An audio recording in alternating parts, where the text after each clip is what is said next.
చూసినట్లయితే Christmas is a celebration, Christmas is all about good news అని మనం విన్నాం. ఎవరైనా సరే ఫెయిల్ అయినప్పుడు సెలబ్రేట్ చేసుకోవడం విన్నారా? ఫెయిల్యూర్ ఎవరు సెలబ్రేట్ చేసుకోరు. ఎవరైనా చనిపోయినప్పుడు సెలబ్రేట్ చేసుకుంటారా? చేసుకోరు. ఓడిపోయినప్పుడు సెలబ్రేట్ చేసుకోరు. సెలబ్రేషన్ ఎప్పుడు జరుగుతుందంటే where there is a good news. ఎప్పుడైతే గుడ్ న్యూస్ అనేది ఉంటుందో అక్కడ సెలబ్రేషన్ ఉంటుంది. So when we say Christmas is all about celebration, then what is the good news about this Christmas?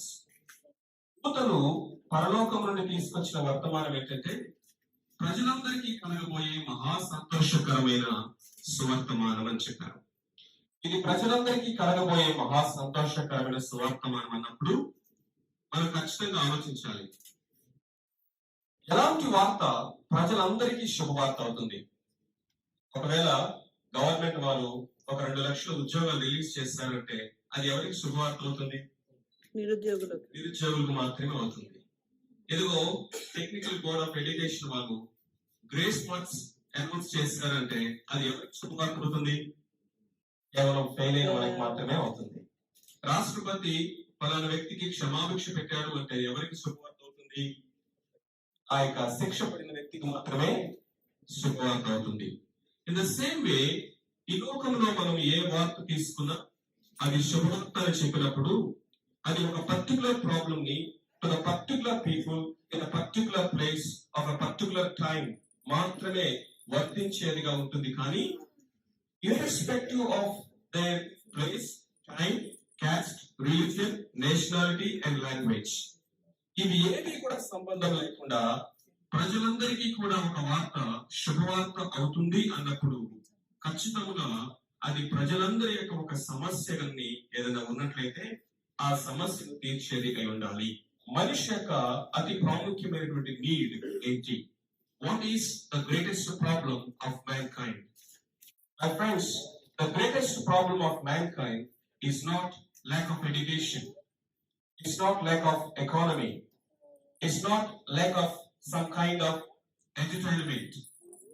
మన లోకంలో చూసినట్లయితే ఎంటర్టైన్మెంట్ వరల్డ్ విపరీతంగా పెరిగిపోతుంది. ఒకవైపు మానవుని యొక్క శాస్త్రీయ పరిజ్ఞానము అంతరిక్షాన్ని దాటేదిగా ఉంటుంది. మూన్ మీద పరిశోధన అయిపోయింది అన్నట్లు మార్స్ మీద మనం ఇప్పుడు పరిశోధన కొరకు ఈవెన్ సన్ దగ్గరకు కూడా వెళ్ళడానికి మనము అరువులు చేస్తూ ఉన్నాం. Man grew from rock age to the rocket age. He invented many things. He discovered many things. ఈ 21st century యుగంలో రోబోట్స్ ని తయారు చేస్తున్నాడు. మన మనిషిని చేసి నాలాంటి మనిషిని ఒకరు చేసి నా జ్ఞానాన్ని తనకి ఇవ్వగలను అని హ్యూమనాయిడ్స్ ని తయారు చేసేటువంటి యుగంలో మనం జీవిస్తున్నాం. బట్ స్టిల్ మానవుని యొక్క జీవితాన్ని కనుక జాగ్రత్తగా గమనించినట్లయితే when he could succeed in many other ways, still he is struggling in one thing, that is to know the meaning and purpose of his own life. Man is searching the identity. గుర్తింపు కోసము మానవుని యొక్క meaning కొరకు వెతుకుతున్నాడు. అందుకనే బైబిల్లో ఎందుకు యేసుక్రీస్తు లోకానికి వచ్చాడు అన్న ప్రశ్నకి సూటి అయినటువంటి స్ట్రైట్ ఫార్వర్డ్ ఆన్సర్ ఒక వచనం చెప్తా ఉంది. లూకా సువార్త 19వ అధ్యాయం 10వ వచనం ఇలా ఉంది, నశించిన దానిని వెదకి రక్షించుటకు మనిషి కుమారుడిగా దేవుడి లోకానికి వచ్చాడు. అక్కడ మనం చూసినట్లయితే to seek and to save that which was last. To seek and to save that which was last. There are only 3 words. I'll just try to explain these 3 words and I'll conclude. మొట్టమొదటిగా చూసినట్లయితే to seek. There is a lot of search going on in this world. ఈ మధ్యలో నేను statistics చూశాను.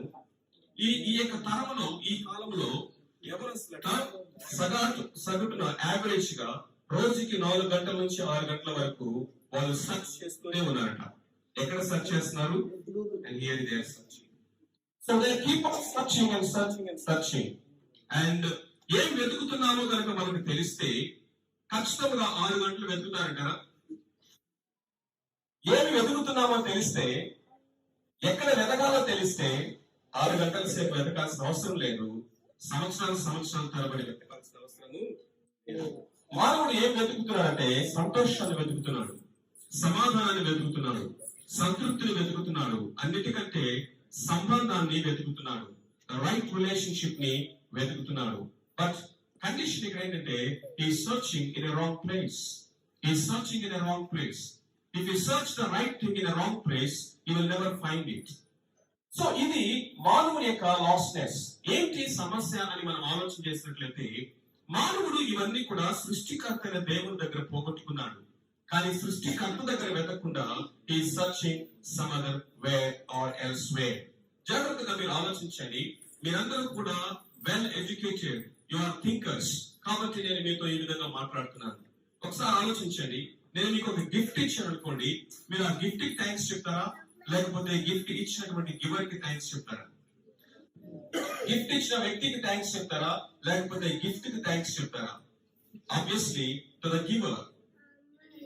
దేవుడు మనకి భూమిని ఇచ్చాడు యాజ్ అ గిఫ్ట్. దేవుడు మనకి సూర్యుని ఇచ్చాడు యాజ్ అ గిఫ్ట్. దేవుడు మనకి ఈ యొక్క సమస్త సృష్టిలో ఉన్నటువంటి వనరులని ఇచ్చాడు as a gift to live a quite peaceful and harmonious life on this earth. Kani somewhere we miss the reality or the truth about God, and we started worshipping the creation rather than the creator. And the creation lo manam creator ni vettite, my friends, I'm sorry to say, it is a wrong place. If you search the right thing in a wrong place, definitely we will never find it. Endukani meer antaremo, the building and the builder both are not same. The machine and the engineer both are not same. The program and the programmer both are not same. The shirt and the stitch, the stitches and the tailor both are not same. ఈ యొక్క కేటగిరీలో మనం చూసినప్పుడు creator ఒకడు ఉన్నాడు, దాన్ని చేసిన creation ఒకటి ఉంది. ఎప్పుడు కూడా క్రియేషన్ అండ్ క్రియేటర్ ఒకటి కానే కాదు. అయితే క్రిస్మస్ మనకి ఇస్తున్నటువంటి శుభ సందేశం ఏంటంటే, when man failed to reach up God with all his efforts, with all his religiosity, with all his past good works, with all his bhakti, when man could not find or reach up to God, God reached out to man 2000 years back. This is what the good news about Christmas. ఎందుకని మీరు అడగొచ్చు, sir వినండి, దేవుడు అంటే ఉంటే ఆయన ఖచ్చితంగా అనంతుడై ఉండాలి. అనంతుడైన వాడిని మనం దేవుడు అంటాం. సో దేవుడు అనంతుడు, మానవుడు పరిమితి కలిగిన వాడు. So mathematically talking, God is infinite and man is finite. So always the gap between the infinity and finite is always infinity. So దేవునికి మానవునికి మధ్య ఉన్నటువంటి ఈ అగాధము అనంతమే. ఆ అనంతమైన అగాధాన్ని మానవుడు తన సొంత ప్రయత్నాలతో, తన సొంత భక్తితో, తన సొంత ప్రయత్నాలతో రీచ్ అవుట్ కాలేడు. మానవుడు దేవుని కలుసుకోవడానికి చేసే ప్రయత్నము మతం. మానవుడు దేవుని కలుసుకోవడానికి, మానవుడు దేవుని మెప్పించడానికి, మానవుడు దేవుని ప్రసన్నత చేసుకోవడానికి, మానవుడు తను తాను దేవుని ఎదుట యోగ్యుడుగా కనపరచుకోవడానికి, దేవుని మన్నన పొందడానికి మనం చేసే ప్రతి ప్రయత్నము, it is religion, because the word religion derived from the Latin two words religion, which means reconnect. When you're talking about a reconnection, what happened to the existing connection? Implicitly it says we lost the connection. That's why we tried our best. But mathematics says it is impossible, my friend, because finite can never ever fill the infinite gap. So what's the solution? God, who is infinite, took the finite form, flesh and blood, and reached out to man. అందుకనే మొట్టమొదటి దేవుణ్ణి వెతుకుతున్నటువంటి మానవుడు, మానవుడిని వెతుక్కుంటూ వచ్చిన దేవుడు. That's a Christmas. రెండవది కనుక మనం చూసినట్లయితే, మానవుడు నశించిపోయిన స్థితిలో ఉన్నాడని బైబిల్ చెప్తుంది. I want to introduce the man. అతని పేరు జక్కయాస్. అతని గురించి బైబిల్ ఇవ్వబడిన డిస్క్రిప్షన్ ఏంటంటే, అతడట chief income tax officer. Just imagine, chief income tax officer. అలాంటి డ్రీమ్ జాబ్ నాకు వద్దనే వాళ్ళు ఉన్నారు ఇక్కడ. ఇన్కమ్ ట్యాక్స్ డిపార్ట్మెంట్ లో వెళ్ళటమే డ్రీమ్. దాంట్లో చీఫ్ ఇన్కమ్ ట్యాక్స్ ఆఫీసర్ అంటే you can just imagine. So chief income tax officer. అంతేకాదు, అతను బహు ధనవంతుడు. బాగా డబ్బు ఉంది ఆయన దగ్గర, మంచి ఉద్యోగం ఉంది, గెజెటెడ్ పోస్ట్ జాబ్ ఉంది, సొసైటీలో ఆయన కావాల్సినటువంటి గుడ్ నేమ్, ఫేమ్ అన్ని ఉన్నాయి, కావాల్సిన లగ్జరీస్ అన్ని ఉన్నాయి, బంగ్లా ఉంది, కార్లు ఉన్నాయి, ఎస్టేట్స్ ఉన్నాయి, ఆస్తులు ఉన్నాయి, ఫ్యామిలీ ఉంది, పిల్లలు ఉన్నారు, తనకు ఒక ఉన్నతమైనటువంటి జాబ్ అన్ని కూడా ఉన్నాయి. కానీ ఆయన గురించి చెప్పండి మాట అంటే, ఒక రోజున ఆయన ఆ గ్రామము గుండా, జెరికో అనేటువంటి పట్టణము గుండా యేసు ప్రభువు నడుస్తుండగా ఆయన గురించి విని యేసు ఎవరు అని తెలుసుకోవాలని ఆశతో రోడ్డు మీద పరిగెడుతున్నాడండి. I just want to imagine a man like an officer with all his suit, with all his elite, running on the road just for one reason. ఒకే ఒక కారణం, అదేంటో తెలుసా? I wanted to see, I want to know who Jesus is. My friends, this question is $1 million question today. That troubling the whole world. ప్రపంచానంతని trouble చేస్తున్న ప్రశ్న, ప్రపంచానంతని కలవరపెడుతున్న ప్రశ్న, అనేకమైన divorce answers ని ఇస్తున్నటువంటి ప్రశ్న ఏం తెలుసా? Who Jesus is. యేసు ఎవరు అన్న ప్రశ్నకి ఒకవేళ కనుక మనం కనుక బయటకు వెళ్ళి మన యొక్క యాంకర్ మేడం గారి కనుక వెళ్తే ఎలాంటి ఆన్సర్ వస్తాయో తెలుసా? యేసు ఎవరు అంటే there are lots of people who says Yesu ఒక మనిషి అని చెప్పేవారు. యేసు ఎవరు అంటే there are crores of people who says Yesu ఎవరో కాదండి, ఒక గుడ్ టీచర్. యేసు ఎవరు అంటే ఇంకొంతమంది చెప్తారు ఆయన గుడ్ రిఫార్మర్ అండి, మంచి మంచి రిఫార్మేషన్స్ తీసుకొచ్చాడు, ఆయన బోధనలు చాలా మందిని బాగు చేస్తున్నాయి. యేసు ఎవరు అంటే ఇంకొంతమంది పీపుల్ చెప్తారు ఈజ్ అ గుడ్ ప్రాఫెట్ అని చెప్తారు. యేసు ఎవరు అంటే ఇంకా చెప్పిందంటే హి బిలాంగ్స్ టు ఇజ్రాయెల్.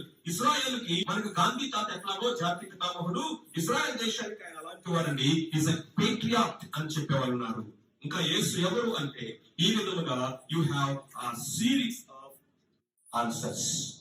కానీ ఈ జక్కయ్య యేసు ఎవరో తెలుసుకోవాలి అనేటువంటి ఆశతో పరిగెత్తుతున్నటువంటి ఈ జక్కయ్య యేసుని ఎలా కనుగొన్నాడో ఒకసారి చెప్తాను, జాగ్రత్తగా వినండి. యేసు క్రీస్తు ప్రభువుని చూడాలని బయటకు వచ్చాడు. ఆయన చాలా పొట్టివాడట. చాలా మంది వేల మంది గుమికూడటం వల్ల కనుగొనలేకపోయాడు. ఒక చెట్టు ఎక్కి కూర్చొని ఆయన రోడ్డు మీద పాస్తా వెళ్తుండగా పైనుంచి చూద్దాం అనుకున్నాడు. కానీ ఫర్ హిస్ సర్ప్రైజ్ ఆయన కరెక్ట్ గా ఆ చెట్టు దగ్గరికి వచ్చేసరికి ఆయన పాటికి రోడ్డు మీద ఆయన వెళ్లకుండా ఈ చెట్టు కిందకు వచ్చాడు. కళ్ళు పైకెత్తి జక్కయాస్ అని పేరు పెట్టి పిలిచాడు. ఒక్కసారి గుండె జల్లుమంది. అందరూ కూడా ఇప్పుడు పైకి చూడటం స్టార్ట్ చేశారు. కొంచెం ఇన్కన్వీనియంట్ గా ఫీల్ అవుతున్నాడు. ఇప్పుడు వెంటనే ఆయన నోరు తెరిచి ఏమంటే, నీకోసమే ఈ ఊరు వచ్చాను, నీ ఇంటిలో ఉండడానికి వచ్చాను, నేను వెతుక్కుంటూ వచ్చాను. So my friend Zacchaeus, come down quickly, I want to be with you at your home today, you are my host అని చెప్పాడు. వెంటనే జక్కయ్య ఆ మాటలు వినగానే అత్యానంద పడుతున్నాయి. ఒక్కసారిగా చెట్టు దిగి యేసు క్రీస్తు ప్రభువుని ఇంటికి ఆహ్వానిస్తుండగా లోకమంతా కోడై కూస్తుంది. చీచి చీచి చీచి, ఇంత ఘోర పాపి అయినటువంటి, అన్యాయమైనటువంటి, లంచగొండైనటువంటి ఈయన ఇంటికి వెళ్తున్నాడు ఏంటి ఈయన అని అనుకున్నాడు. ఆ మాటల మీద జక్కయ్యకి చాలా బాధేసింది. ఇంట్లోకి తీసుకెళ్లాడు. యేసయ్య ఏం మాట్లాడుతున్నారు, ఆయన జస్ట్ అక్కడ కూర్చున్నాడు. ఆయన ముందు జక్కయ్య టేబుల్ దగ్గర కూర్చొని ముందు ఆయన చూస్తూ ఉన్నాడు. అంటే ఆయన పరిశుద్ధమైనటువంటి ఆయన చూపులు, ఆయన యొక్క ప్రెసెన్స్ జక్కయ్య లైఫ్ లో తీసుకొచ్చినటువంటి చేంజ్ ఎలాంటిదంటే ఒకసారి లేచి నిలబడ్డాడు. లేచి నిలబడి యేసయ్య, ఇందాక వాళ్ళందరూ అన్నారే ఆ మాటలన్నీ వాస్తవమే, నేను ఎంతో లంచగొండిని, నాకు ఉద్యోగం ఇచ్చింది 10 రూపాయలు వసూలు చేయమని ట్యాక్స్, కానీ నేను 50 రూపాయలు వసూలు చేస్తూ వచ్చాను. పేదవాళ్ళని లాక్కున్నాను.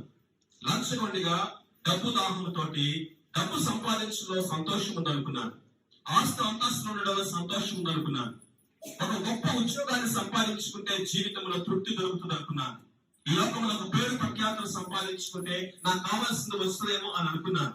కానీ నాకు ఒక సత్యం అర్థమైంది, ఇవన్నీ నాకున్నాయి ఇప్పుడు, కానీ నా దగ్గర ఏదో లేదు, అది నా హృదయంలో సమాధానం లేదు. సమాధానం ఎవరితో లేదంటే నాకు నాతోనే లేదు. I don't have piece with my self. ఎందుకు తెలుసా? కళ్ళు మూసుకుంటే నాకు ఏం గుర్తొస్తానంటే నా పాపము స్క్రీన్ మీద చూసినట్లుగా నా పాపమే నాకు కనిపిస్తుంది. My dear friends, the problem of mankind is not outside. The Bible says, హృదయం అన్నిటికంటే మోసకరమైనది, అది ఘోరమైన వ్యాధి, దాన్ని బాగు చేయగలవాడు ఎవడను లేడు. మానవుని యొక్క సమస్య బయట కాదు, మానవుని యొక్క సమస్య లోపల. అందుకనే బ్లైజీ పాస్కల్ అనేటువంటి సైంటిస్ట్ ఏం చెప్పాడు తెలుసా? The heart of the human problem is a problem of the heart, and there is a vacuum inside, and it can never be filled with anything else other than the Creator God Himself. జక్కయ్య తన జీవితంలో ఈ వెతుకులలో ఒక సత్యాన్ని కనుగొన్నాడు. అదేంటంటే యేసయ్యను నేను వెతుక్కుంటూ వెళ్ళాను రోడ్డు మీదకి అని అనుకున్నాడు. కానీ తన యొక్క సంతోషం, అవధులు లేని సంతోషానికి కారణమైన ఇంకొక సత్యం ఏంటి తెలుసా? ఆయనే నన్ను వెతుక్కుంటూ వచ్చాడు. Zacchaeus was not a seeker, but in fact, Jesus Christ was the seeker, seeking the lost Zacchaeus. That's why the Bible verse says, He came to seek and to save that which was lost. And my third word, final. ఆయన రక్షించడానికి వచ్చాడు అని Bible చెప్తుంది, శిక్షించడానికి కాదు. దేవుడు పరిశుద్ధుడు, దేవుడు న్యాయవంతుడు, నీతివంతుడు. దుష్టత్వాన్ని, అన్యాయాన్ని, పాపాన్ని చూసి చూడనట్లుగా ఉండలేడు కూడా. మరి అలాంటి పరిశుద్ధులైన దేవుడు దుష్టత్వాన్ని, అన్యాయాన్ని, అక్రమాన్ని చూసి చూడనటువంటి సహించలేని పరిశుద్ధులైనటువంటి దేవుడు మరి ఏం చేస్తాడు? మానవులందరికీ శిక్ష విధిస్తాడా? ఒకవేళ అలా శిక్ష విధిస్తే ఈ భూమి మీద మిగిలేవాడు ఎవడు లేడు. ఆలోచించండి కామన్ సెన్స్ తో. డాక్టర్ యొక్క పనేంటి? రోగిని చంపడమా, లేకపోతే రోగిలో ఉన్న రోగాన్ని చంపడమా? రోగిని చంపేవాడు వైద్యుడు కాదు. రోగాన్ని చంపి రోగిని బ్రతికించేవాడే వైద్యుడు. పాపిని చంపేవాడు దేవుడు కాదు. పాపాన్ని చంపి ఆ మానవుడిలో ఉన్నటువంటి పాప స్వభావాన్ని తీసి నీతిమంతుడిగా ఒక వ్యక్తిని మార్చగలిగినటువంటి వాడే దేవుడు అవుతాడు. వారి వలనే మానవునికి సొల్యూషన్ వస్తుంది. సో ఏ విధముగా ఈయన ఈ యొక్క ప్రాబ్లమ్ సాల్వ్ చేశాడు? I'll just share one example and then quickly I'll close. Hyderabad లాంటి ఒక పట్టణంలో ఒక జడ్జి గారు ఉన్నారట. ఆయన చాలా నీతిమంతుడు. అన్యాయమైన తీర్పు ప్రాణం పోయినా కానీ ఎప్పుడు తీర్చడు. అది పొరుగు వారైనా సొంత వాళ్ళైనా సరే.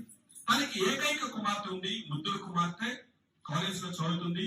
చిన్నప్పుడు అమ్మ చనిపోయింది కాబట్టి గారాల భక్తిగా పెంచుకున్నాడు, ప్రాణానికి ప్రాణంగా పెంచాడు. ఒక రోజు వాళ్ళ ఫ్రెండ్స్ తోటి ఇంటికి వచ్చింది. డాడీ దగ్గర, డాడీ వాష్రూమ్ లో ఉన్నాడు. గట్టిగా చెప్పింది, డాడీ మా ఫ్రెండ్స్ తో బయటకు వెళ్తున్నాను, నీ కార్ తీసుకెళ్తున్నాను అని చెప్పింది. డాడీ అమ్మ ఉండు, నేను వస్తాను బయటికి. విన్లా కార్ తీసుకుంది, ఫాత్మని డ్రైవ్ చేసుకుంటూ వెళ్ళిపోతా ఉంది. 120 స్పీడ్ తో హైవేలో కొట్టేస్తా ఉంది. ఈ లోపు సడన్ గా రోడ్డు మీదకి అడ్డొచ్చాడు. బ్రేక్ అప్లై చేసింది, బ్రేక్ పడలేదు. ఎందుకంటే ఇన్ఫాక్ట్ అది బ్రేక్ ఫెయిల్ అయిన కార్. ఆ సంగతి చెప్పడానికి డాడీ చెప్తే వినటానికి ఆ అమ్మాయి అవకాశం లేదు. పోలీసులు వచ్చారు, పట్టుకున్నారు. ఇప్పుడు కోర్టును తీసుకొచ్చి నిల్చోబెట్టారు. ఇప్పుడు జడ్జి ఎవరండి? సొంత తండ్రి జడ్జి సీట్ లో కూర్చున్నాడు. ఆ అమ్మాయి అనుకుంటుందట, మా డాడీయే కదా, మేనేజ్ చేసేస్తాడు, ఎలాగైనా సరే నన్ను కాపాడుతాడే, ఎలాగైనా సరే నన్ను రక్షిస్తాడులే, మా డాడీ జడ్జి అయితే నాకెందుకు భయం అని చాలా ధైర్యంగా కూర్చొని ఉంది. ప్రాసిక్యూషన్ అంతా అయిపోయింది. సో ఆమె చేసినటువంటి క్రైమ్ వాజ్ ఎవిడెంట్. ఆ యొక్క దేశం యొక్క చట్టం ప్రకారము ఇప్పుడు జడ్జి గారు తీర్పు తీర్చాలి.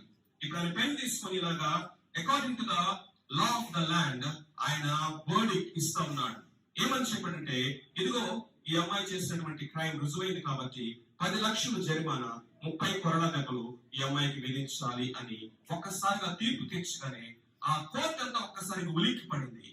లైవ్ లో చూస్తున్న వారందరూ కూడా ఒక్కసారిగా అందరూ కూడా ఆ దేశం అంతా కలవరపడిపోయింది.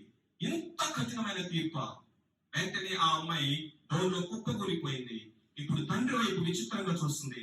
మా తండ్రి ఇంత కిరాతకుడా, ఇంత కనికరం లేని వాడా, ఇంత దయలేని వాడా? ప్రతిరోజు పొద్దునే లేపి ఆ అమ్మాయి ముఖం చూస్తాడట, ముద్దు పెడతాడంట, చిన్న చంటి పిల్లలాగా. ఐ లవ్ యూ డార్లింగ్ అని చెప్తాడంట. అవన్నీ జ్ఞాపకం వస్తున్నాయి ఆ అమ్మాయికి. ఇదంతా నటనేనా? ఇదంతా అబద్ధమేనా? ఈ రోజు నన్ను నా తండ్రి మరణానికి అప్పగించేస్తాడని ఏడుస్తూ కుప్పకూలిపోయింది. తండ్రి లేచాడు. జడ్జి యొక్క కోట్ తీసి ఆ టేబుల్ కి లేకపోతే చేతి తగిలించి పరుగున క్యాష్ కౌంటర్ దగ్గరికి వెళ్ళాడు. తన చేతిలో ఉన్న చెక్ బుక్ తీసి 10 లక్షల రూపాయలు రాసి ఆ యొక్క కౌంటర్ లో ఇచ్చేశాడు. ఒకసారి వెనక్కి తిరిగి చూస్తాడే ఈ లోపే ఆ అమ్మాయిని ఇలాంటి ఒక పోల్ కి ఇట్లా బాడీ మొత్తం స్ట్రెచ్ చేసి ఆ అమ్మాయిని కట్టేశాడు. ఇదిగో ఒక కొరడా తీసుకొని రెడీ అయిపోయాడు 30 కొరడా దెబ్బలు కొట్టడానికి. మొట్టమొదటి కొరడా దెబ్బ ఆ అమ్మాయి మీద పడే లోపే తండ్రి అక్కడి నుంచి పరిగెత్తుకుంటూ వచ్చి వెనక నుంచి ఆమెను ఇట్లా కౌగిలించుకున్నాడు. ఇప్పుడు మొదటిది 2, 3, 4, 30 కొరడా దెబ్బ చెల్లుమని ఆ తండ్రి వీపు మీద పడిందో లేదో ఆ తండ్రి వెనక్కి ఇట్లా పడిపోయి తన ప్రాణాన్ని అక్కడే వదిలేశాడు. మీరు చెప్పండి, ఆ తండ్రి మరణానికి కారణం ఏంటి? ఆయన చేసినటువంటి ఘోరమైన నేరం ఏంటి? Whose death he died? Whose death he died? ఆయన పొందిన మరణం ఎవరి మరణం? తన కుమార్తె యొక్క మరణం. He died his daughter's death to give life to his own daughter. He died his daughter's death to give life to his own daughter. మీరు అడగచ్చు, అదొక్కటే నా సొల్యూషన్ అండి, ఇంక వేరే సొల్యూషన్ లేదా వాళ్ళ డాడీకి అంటే, వాళ్ళ డాడీ కనుక కేవలం నేను నీతిని మాత్రమే నెరవేర్చుకుంటాను, నేను అన్యాయస్తుగా ఉండలేను అనుకుంటే కూతుర్ని పోగొట్టుకుంటాను. కూతుర్ని ఏం చేయాలి? మరణానికి అప్పగించాలి. నేను కన్న తండ్రిని, ఈ ప్రేమ నేను వదులుకోలేను, ఈ ఒక్కసారి కళ్ళు మూసుకుని అన్యాయపు తీర్పు తీర్చేస్తాను అని కూతుర్ను కాపాడుకోవాలనుకుంటే చరిత్రలో అన్యాయమైన తీర్పు తీర్చేవాడుగా నిలిచిపోతాడు. అతడు నీతివంతుడుగాను ఉండాలి, ప్రేమను కూడా నెరవేర్చుకోవాలి. నీతి, ప్రేమ, న్యాయము, ప్రేమ, ఇవి రెండు ఒకేసారి జరగాలంటే ఆయన నీతి న్యాయాన్ని బట్టి శిక్ష తీర్పు తీర్చాలి, ప్రేమను బట్టి ఆ శిక్షను యాజ్ ఎ సబ్స్టిట్యూట్ తను భరించాలి. ఎగ్జాక్ట్లీ 2000 సంవత్సరాల క్రితం మానవ చరిత్రలో జరిగింది కూడా ఇదే. నీతిమంతుడైన దేవుడు, ప్రేమ కలిగిన దేవుడు సమస్త మానవాళి యొక్క పాపాలన్నింటినీ కూడా చాపు కింద వేసి చూచి చూడనట్లుగా ఉండలేని పరిశుద్ధుడైన దేవుడు సమస్త మానవాళి యొక్క పాపాలకై శిక్ష విధించాడు. ఆయన మనల్ని ప్రాణం పెట్టినంతగా ప్రేమిస్తున్నాడు కాబట్టి ఆ శిక్షను తన మీద వేసుకున్నాడు. అందుకని యేసుక్రీస్తు వారు కలువరి శిలువ మీద ప్రాణం పెట్టవలసి వచ్చింది. ఆయన చేతుల్లో మేకులు కొట్టాడు, కానీ ఆయన చేతులు ఏ పాపం చేయలేదు. ఆయన కాళ్ళలో మేకులు కొట్టారు, ఆయన ఏ పాపపు స్థలానికి వెళ్ళలేదు. ఆయన తల మీద ముండ కిరీటము, పాపపు తలంపులు ఆయన తలంపులో ఎక్కి మాత్రం లేదు. ఆయన శరీరం అంతా ఇనుప ముండ కొరడా దెబ్బల చేత నాగటి చాలు వలె పొలము దున్నబడినట్లుగా దున్నపడింది. నడివెత్తు మొదలుకొని అరకాల వరకు ఆయన శరీరం అంతా కూడా గాయాలతోటి రక్తం స్రవిస్తారు. అంటే చూసిన వాళ్ళని అనుకున్నారు, నువ్వు దేవుడు అని చెప్పావు కదా, నిన్ను రక్షించుకోవచ్చు కదా, ఎందుకని నిస్సహాయుడిగా శిలువ మీద వేలాడుతున్నావు అని గేలి చేశాను. కానీ ఆయన ఆ శిలువ మీద వేలాడింది ఎందుకంటే to die our death in our place, to give us life. దీన్నే గుడ్ న్యూస్ అని చెప్పాము, దీన్నే శుభవార్త అని చెప్పాము. ఎంతమందికి శుభవార్త ఇది? ప్రజలందరికీ శుభవార్త. ఎందుకు ఇది ప్రజలందరికీ శుభవార్త? ప్రజలందరి యొక్క సమస్య జన్మ కర్మ పాపము. ఈ జన్మ కర్మ పాపము ఎడ్ల యొక్క, కోడల యొక్క రక్తం చిందిస్తే పోదు. నేను ఇంట్రడ్యూస్ చేసినప్పుడు ఒక హైందవ కుటుంబంలో పుట్టాడని చెప్పారు. ఎస్, చిన్నప్పటి నుంచి ఈ స్క్రిప్చర్స్ నేను విన్నాను. చిన్నప్పటి నుంచి నా చెవులు ఇవే వినపడ్డాయి, ఇవే చదువుతూ వీటినే నేను రిసైట్ చేస్తూ పెరిగాను. కానీ సమస్త మానవుల యొక్క పాపం పరిహారం చెందాలంటే ఎడ్లను, కోడలను, గొర్రెలను, పక్షులను వధించడం, వాటి రక్తం చిందించడం మాత్రమే నాకు తెలుసు. కానీ దేవుడే సమస్త మానవాళి కొరకు రక్తం చిందించాలి. అది జన్మ కర్మ పాపము లేని పరిశుద్ధమైన రక్తము. ఆ రక్త ప్రోక్షణ ద్వారా సమస్త మానవాళి యొక్క పాపానికి పరిహారము. My dear friends, just imagine, have you known anyone in the whole history of mankind who shed precious blood for the sins of the mankind? When this question came to me 25 years back, I found none other than Jesus Christ. That question shook me from the core. So అందుకని నేను ఒక మతాన్ని స్వీకరించలా. నా problem sin, only solution Jesus Christ, because he is the savior of the world. That's the good news. That's why it is a celebration. He has the right to forgive sin because he paid his own precious blood for the sins of mankind. ఇదే దూత అందరికీ ప్రకటించింది, ఇదిగో దావీదు పట్టణమందు నేడు మీ కొరకు రక్షకుడు పుట్టి ఉన్నాడు, ఆయన ప్రభు అయిన క్రీస్తు. Christ is the Savior. Thank you very much for giving this wonderful message.